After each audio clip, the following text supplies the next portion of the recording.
श्री गणेशाय नमः। ओम श्री गुरुवे नमः। आज की भगवत चर्चा स्वामी श्री राम सुखदास जी के लेख प्रवचन सभी कर्तव्य कर्मों का नाम यज्ञ है, इस पर आधारित है। स्वामी जी का यह लेख प्रवचन श्रीमद् भगवत गीता के अंतर्गत कर्म योग पर आधारित है। स्वामी जी कहते हैं, गीता जी के श्लोकों से तो यही बात सिद्ध होती है कि सब कर्मों का नाम यज्ञ है। गतसंगस्य मुक्तस्य ज्ञानावस्थित चेतसः यज्ञाचरतः कर्म समग्रम प्रविलीयते। इसमें बतलाया गया है कि यज्ञ के लिए किए हुए संपूर्ण कर्म सर्वथा विलीन हो जाते हैं, अर्थात वे शुभाशुभ फल का उत्पादन नहीं करते, फलदायक बंधन कारक नहीं होते, जन्म देने वाले नहीं होते।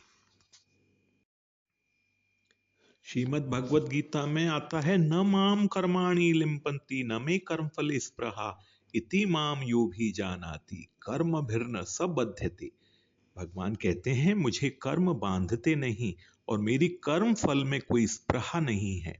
इस प्रकार जो जान लेता है वह कर्मों से नहीं बंधता। मेरी तरह कर्तव्य अभिमान और फलासक्ति से रहित होकर कोई भी कर्म करेगा वह नहीं बंधेगा। इस प्रकार भगवान ने अपने कर्मों की दिव्यता बताई। जो कर्म बांधने वाले हैं वे ही कर्म मुक्तिदायक हो जाएं, यह दिव्यता है कर्मों की। भगवान ने कर्मयोग के प्रसंग में दूसरे अध्याय में कहा है, योगः कर्मसु कौशलम। कर्मों में योग ही कुशलता है। योग किसका नाम है? समत्वम योग उच्यते। समता को ही योग कहा जाता है। यह समता कैसे प्राप्त होती है? संग त्यक्त्वा और सिद्धयो सिद्धयो समो भूत्वा। मनुष्य आसक्ति का त्याग करे और सिद्धि असिद्धि में, अर्थात सफलता असफलता में सम हो जाए, तब समता आती है। समता का नाम ही योग है और योग ही कर्म में कुशलता है। जो कर्म बांधने वाले हैं वे ही मुक्ति देने वाले हो जाएं, यही कर्मों की कुशलता है। कुरु कर्मेव तस्मात् त्वं पूर्वेः पूर्वतरम कृतम। इसलिए तू कर्म ही कर, कर्मेवेव कुरु। इस प्रकार भगवान ने यहां कर्म करने पर ही जोर दिया। भगवान श्रीमद् भगवत गीता में कहते हैं, न मे पार्थास्ति कर्तव्यम त्रिषु लोकेषु किंचन नानवाप्तम वाप्तव्यम वर्त एव च कर्मणि। मेरे लिए तीनों लोकों में न तो कोई कर्तव्य शेष है और न कोई ऐसी प्राप्तव्य वस्तु ही बाकी है जो अब तक मुझे प्राप्त न हुई हो, तो भी मैं कर्म में प्रवृत्त होता हूं। इसका अर्थ यह हुआ, केवल कर्तव्य बुद्धि से, लोक संग्रह की दृष्टि से, लोक शिक्षा के लिए कर्म किए जाने चाहिए। अपना स्वार्थ न रहे, कोई कर्तव्य अभिमान न हो, ममता नहीं, आसक्ति नहीं, विषमता नहीं, कोई आग्रह नहीं, कहीं कोई लगाव नहीं। निर्लिप्त होकर अपने जो कर्तव्य कर्म किए जाते हैं वे सब कर्म यज्ञ हो जाते हैं। कर्म किया जाए यज्ञ के लिए ही, लोक परंपरा सुरक्षित रखना उसका उद्देश्य हो, लोगों का पतन न हो, इसी भाव से कर्म किया जाए, वह होगा यज्ञार्थ कर्म। माताएं रसोई बनाएं और ऐसा माने कि मैं इस रूप में भगवान का पूजन कर रही हूं, तो रसोई बनाना भी भगवान का पूजन हो जाएगा। इसी प्रकार विद्यार्थी अपने अध्ययन को यज्ञ मान सकता है। निष्काम भाव से और शुद्ध रीति से किए गए सभी सांसारिक कार्य यज्ञ रूप होते हैं। आयुर्वेद का जानने वाला जनता के हित के लिए कार्य करे तो उसके लिए वही यज्ञ है। इस प्रकार श्रीमद् भगवत गीता के अनुसार कर्तव्य मात्र ही यज्ञ अर्थात भगवान का पूजन बन जाता है। अवश्य ही कर्म मात्र भगवान का पूजन तब होगा जब आप उसे भगवान की पूजा के लिए करें। नियत कर्म कर, भगवान कहते हैं श्रीमद् भगवत गीता में, नियतम कुरु कर्म त्वम कर्म ज्यायो ह्य कर्मणः। कुछ नहीं करेगा तो तेरा शरीर का निर्वाह नहीं होगा, जीवन भी नहीं चलेगा। कर्म करने से ही जीवन निर्वाह होगा। अकर्मणः ते शरीर यात्रापि न प्रसिद्धयेत। साथ ही शास्त्रों में यह भी कहा है कि कर्मों से जंतु बंधता है। कर्मणा बध्यते जंतुर्विद्या च विमुच्यते।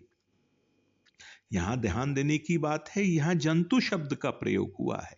जंतु का अर्थ जानवर ही बंधन में आते हैं, मनुष्य नहीं।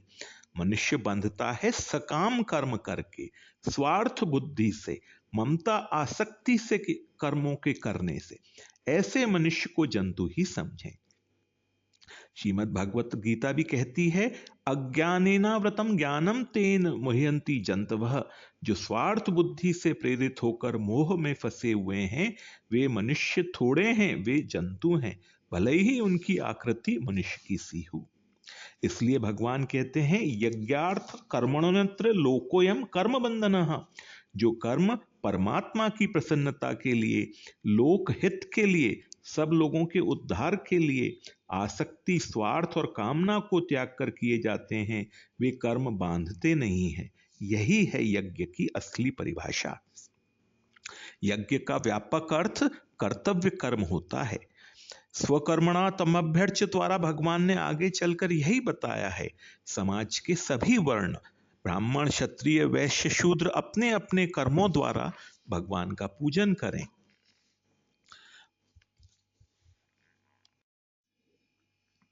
अपने अपने कर्तव्यों के द्वारा सृष्टि मात्र को सुख दो। इससे विश्व ब्रह्मांड का प्राणी मात्र का हित होगा।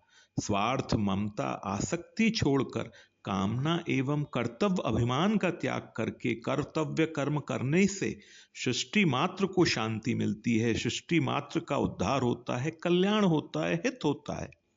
जो जो कर्तव्य कर्म करते हो उसे किए जाओ, अकर्तव्य तो करो नहीं, और कर्तव्य कर्म में कामना आसक्ति न करो, तो सारे संसार का हित होगा, सबका कल्याण होगा। श्रेयः परम वाप्य। आगे स्वामी जी कहते हैं, निष्काम भाव से या भगवान की पूजा के भाव से अपने कर्तव्य का तत्परता से पालन करना ही सृष्टि चक्र का अनुवर्तन है। जिसका जहां जो कर्तव्य कर्म है वह उस कर्म को करे, साथ में कर्तव्य अभिमान न हो, ममता न हो, आसक्ति न हो, कामना न हो, पक्षपात न हो, विषमता न हो।